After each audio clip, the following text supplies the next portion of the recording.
સ્ત્રી ઓ સ્ત્રી કલાના.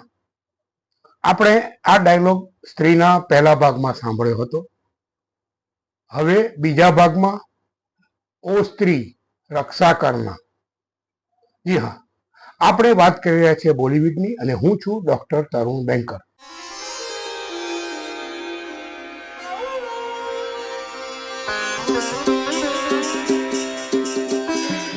મિત્રો, 4 વર્ષ પહેલા આવેલી સ્ત્રી હવે બીજા સ્વરૂપે આવી છે. સ્ત્રી પાર્ટ 2. પહેલા ભાગમાં આ સ્ત્રી યુવાનો પર ઝપટતી અને એને ઉઠાવીને લઈ જતી. હવે આ ભાગમાં યુવતીઓનો વારો, ખાસ કરીને મોડર્ન યુવતીઓનો. એ મોડર્ન યુવતીઓને ઉઠાવી જાય અને પછી ખબર પડે કે આ સ્ત્રીનું કામ નથી, આ તો સરકટાનો આતંક છે. આ સરકટા કોણ? તો કે જેણે આ સ્ત્રીને મારી એ આ સરકટા. અને એનો આતંક ચંદેરી ગામમાં છો. ચંદેરી પુરાણમાં આ બધી વાતોનો ઉલ્લેખ છે કે કેવી રીતે થયું, કેમ થયું. મૂળ વાત છે કે વિકી, બિટ્ટુ, જના અને રુદ્રા, આ 4 પાત્રો, એટલે 3 મિત્રો અને એક જે જ્ઞાની વ્યક્તિ છે પંકજ ત્રિપાઠી, તેની વાત.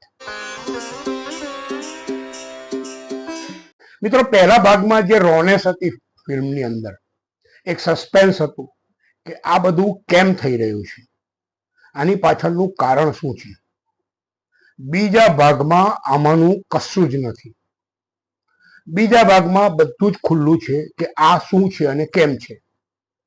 ત્યારે સવાલ એ થાય કે તો પછી ફિલ્મમાં છે શું? હોરર? મારી દ્રષ્ટિએ આમાં હોરર નથી. કોમેડી, થોડીક કોમેડી છે અને થોડાક વજનદાર વન લાઇનર પણ છે કે જે તમને હસાવે. માનો કે એને પૂછવામાં આવે કે તુમ્हें દિશા બતાની હૈ, તો કે કોણ? દિશા પટાની, હિરોઈન? કે પછી એક એવો ડાયલોગ છે कि अमिताभ बच्चन के ऊपर आमिर खान को भी खड़ा कर दो तब भी हम उसकी कमर तक ही पहुंच सकते हैं. આવા નાના નાના વન લાઇનર છે. બાકી ફિલ્મની સ્ટોરી, જે મૂળ સ્ટોરી છે એનું અહીંયા ગાડી મારી દ્રષ્ટિએ, માફ કરજો આ શબ્દ વાપરું છું, સત્યાનાશ વાળી દેવાયું છે. અને પટકથા તો એટલી બધી નબળી છે કે આખી ફિલ્મ આપણને પ્રિડિક્ટેડ લાગે કે હવે આમ થશે, હવે આમ થશે, હવે આમ થશે, ને ખરેખર એમ જ થાય છે. ફિલ્મની પબ્લિસિટીની વાત કરીએ તો ફિલ્મની પબ્લિસિટીમાં શ્રદ્ધા કપૂરનો બહુ જ ઉપયોગ કરાયો છે કે જાણે આખી ફિલ્મ શ્રદ્ધા કપૂર લઈ ગઈ છે. પરંતુ ફિલ્મનું સત્ય એ છે કે શ્રદ્ધા કપૂરની એન્ટ્રી લગભગ ઇન્ટરવલ વખતે પડે અને ફિલ્મના બીજા ભાગમાં પણ એની પાસે આમ જોવા જઈએ તો કંઈ મોટો રોલ નથી. હા, થોડાક ચમકારા જરૂર છે, પરંતુ મારી દ્રષ્ટિએ 2-5 ચમકારા હોવાથી ફિલ્મ સારી બનતી નથી. ફિલ્મનો પહેલો ભાગ સંતોષકારક રીતે બન્યો છે એવું કહી શકાય, પરંતુ બીજા ભાગમાં તો અનેક ગડબડ છે.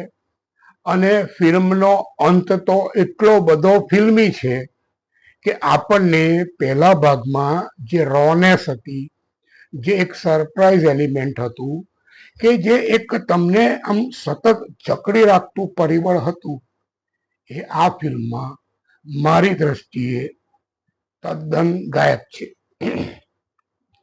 તો આપણને એ થાય કે તો આ ફિલ્મમાં છે શું?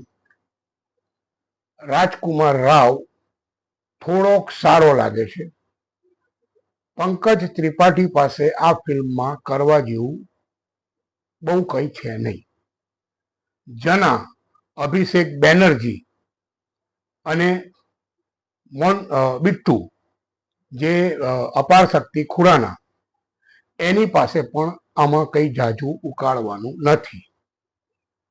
ફિલ્મનું સૌથી નબળું પાસું હોય તો મારી દ્રષ્ટિએ ફિલ્મની પટકથા અને દિગ્દર્શકે બહુ મોટું કરી નાખવાની લાઈમાં મૂળભૂત એલિમેન્ટ પણ ગુમાવ્યું હોય એવું લાગે છે.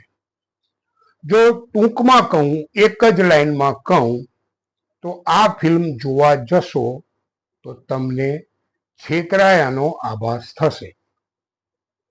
બોલિવૂડની વાતનો આજનો એપિસોડ પૂર્ણ કરતા પહેલા ફરી એકવાર, મેરે પાસ માં હૈ સિનેમા